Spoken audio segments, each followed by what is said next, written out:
A multi-million-dollar corporate strategy presentation, vetted by experts and polished for months, is usually forgotten before the team even leaves the boardroom.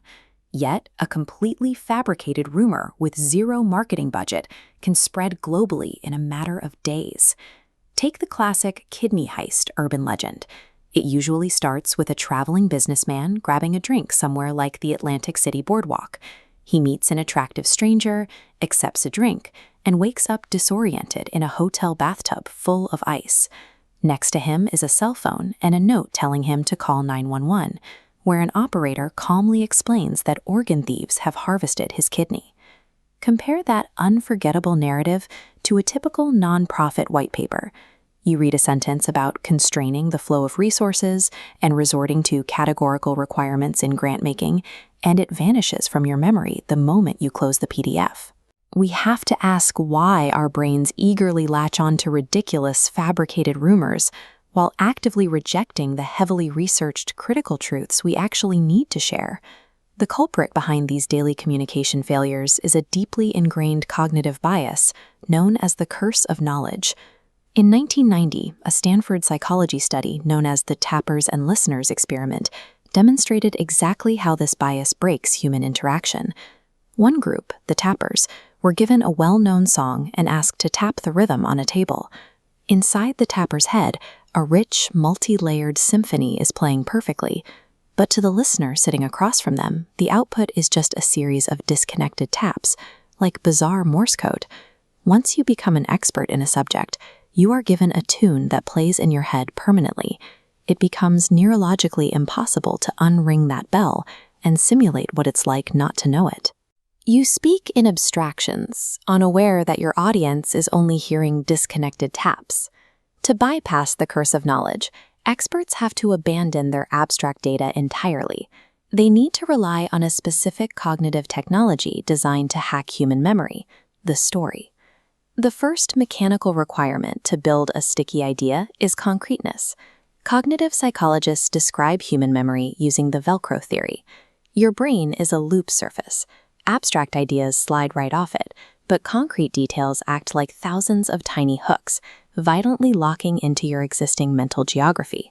The famous Jared from Subway ad campaign perfectly weaponized this mechanism to deliver a massive public health message. Subway didn't lecture the public with USDA-recommended daily allowances or abstract saturated fat statistics. They showed a guy standing in a sandwich shop, holding out a pair of 60-inch waist jeans that he used to wear. That specific, undeniably physical image creates the hooks. Without it, an idea has absolutely nothing to grab onto as it passes through the brain. Storytelling functions as an active, resource-heavy cognitive simulation.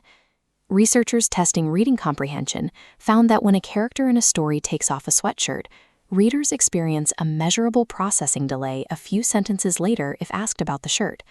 The brain is literally mapping the narrative geography, physically placing the garment back in the previous room. This mental mapping scales up to complex, high-stakes environments. Take the Xerox hardware repairmen who gather around the water cooler. Sharing the story of a burnt-out dichrotron and a false E053 code transmits a functional blueprint that allows other technicians to prepare for the problem. The audience uses that story as a mental flight simulator, quietly practicing their response to the hardware failure long before they ever step into the physical office. A mental simulation only becomes useful when it bridges the gap between understanding an idea and having the physical energy to act on it. Across hundreds of analyzed narratives, 3 specific plot architectures serve as battery packs that shift the brain from passive observation to active participation. Challenge plots drive listeners to set higher goals and persevere through obstacles, while connection plots incite social outreach and bridge gaps between people. Research shows that hearing these stories doesn't just make people feel good or lead to passive activities like watching TV. Instead, it triggers a measurable desire to go out and accomplish something productive. This shift from self-involvement to external accomplishment makes the correct plot structure a mechanical trigger, forcing the brain into real-world action. This brings us to the ultimate rule of sticky communication. You can extract a moral from a story, but you cannot extract a story from a moral. Look at how Costco manages its massive, intimidating retail empire. If leadership simply orders warehouse employees to increase quality at ever-decreasing prices, the message dies. It is an abstract directive, a tapper tapping a tune the listener cannot possibly decipher. Instead, Costco executives endlessly share the Salmon story, a hyper-specific tale of a buyer negotiating with farms to remove the pin bones and skin from salmon while simultaneously driving the retail price down. That narrative automatically downloads the entire corporate strategy into the employee's brain. Stop building abstract intellectual edifices. Find the concrete story, fire up the mental simulator, and give your audience the energy they actually need to act.